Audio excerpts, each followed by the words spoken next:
Sylvia qui demande quelle est la différence entre les formes en nakereba narimasen et nakereba ikemasen. Donc les deux expriment l'obligation, les deux veulent bien dire je suis obligé de faire ça, être obligé de faire quelque chose, mais quelle est cette nuance entre les deux? Donc je trouvais que c'était intéressant de revenir dessus. Déjà, on peut peut-être commencer par nakereba narimasen, puisque ça c'est une des formes qui est dans ce qu'on apprend généralement au niveau GLPT5. Donc effectivement, on la retrouve dans la formation Objectif Japon. Il y a un cours entier qui explique ce que ça veut dire et comment on la forme.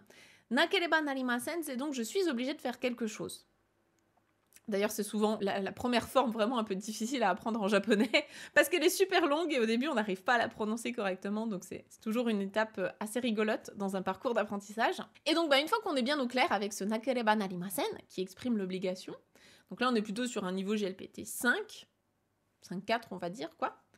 Et ensuite, on tombe parfois sur la forme en nakereba ikemasen, qui est en général classée plutôt GLPT 3. Cette forme-là, c'est la même chose, mais en différent. Encore une fois, il y a une petite nuance.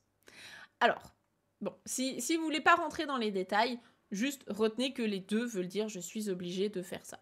Les deux se construisent pareil, les deux veulent dire à peu près pareil. Si vous la mettez à la forme polie, on a bien masen des deux côtés, nakereba narimasen, nakereba ikemasen, et forme familière, neutre, nakereba naranai, nakereba ikenai. Donc les deux, on peut déjà retenir que ça veut dire à peu près pareil. La toute petite nuance qu'on peut aller gratter, si vraiment on est très curieux et qu'on a envie d'en savoir plus, ça va être que la forme en ikemasen, donc celle qui est classée N3, elle est plus subjective, donc elle exprime plus un avis personnel.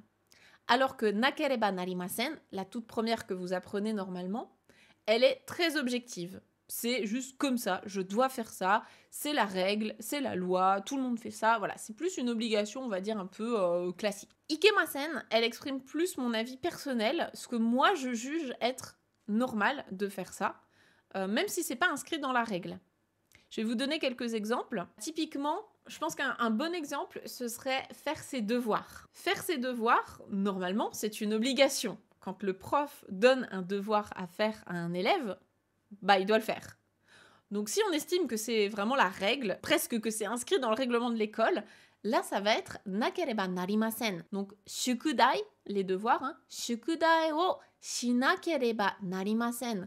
On doit faire nos devoirs, je dois faire mes devoirs, c'est obligatoire de faire ses devoirs. Si par contre, je dis shukudai wo shinakereba ikemasen, j'utilise la deuxième forme, la petite nuance ici, c'est qu'on va basculer sur c'est mon avis.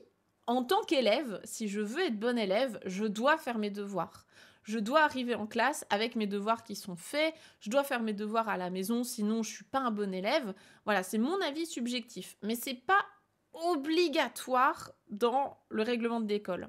Je sais pas si vous percevez un petit peu cette différence entre les deux. C'est assez subtil, mais c'est vrai que dans certaines situations, l'une ou l'autre conviennent, mais dans d'autres situations, on a envie de faire comprendre que c'est pas figé, c'est pas inscrit dans le marbre, c'est plus moi qui me donne un petit peu cette obligation personnelle.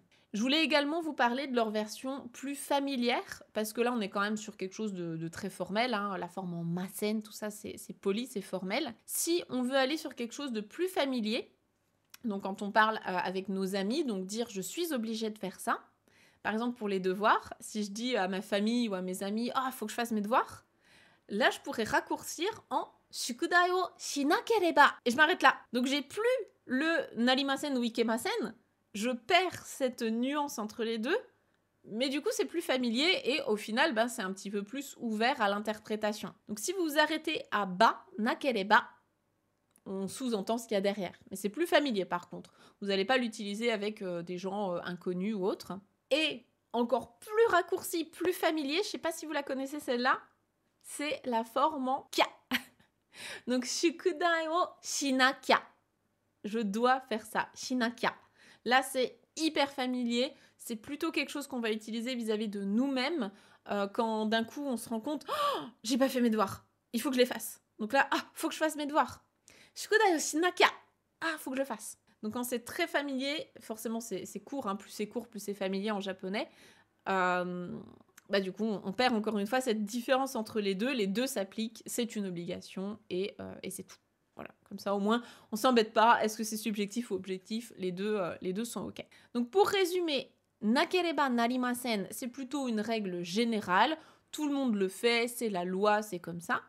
La forme en nakereba ikemasen, c'est plus subjectif, ça va impliquer un petit peu plus de sentiments personnels, je pense que je devrais faire ça. Et quand on les raccourcit, on perd les deux, et donc là c'est plus familier et c'est sujet à interprétation en fonction du contexte. Si jamais vous voulez creuser le sujet, aller un petit peu plus loin, je vous renvoie vers une vidéo qui est hyper complète d'une chaîne que j'aime beaucoup sur la langue japonaise. C'est Japanese Amo with Misa. Encore une fois, c'est une japonaise native qui parle très bien anglais. Donc ces vidéos sont expliquées en japonais et en anglais. Vous aurez beaucoup de phrases exemples sur ce point-là. Elle va même un petit peu plus loin dans sa vidéo, donc je vous mettrai le lien si jamais vous voulez aller checker tout ça. Voilà pour aujourd'hui, c'était déjà pas mal.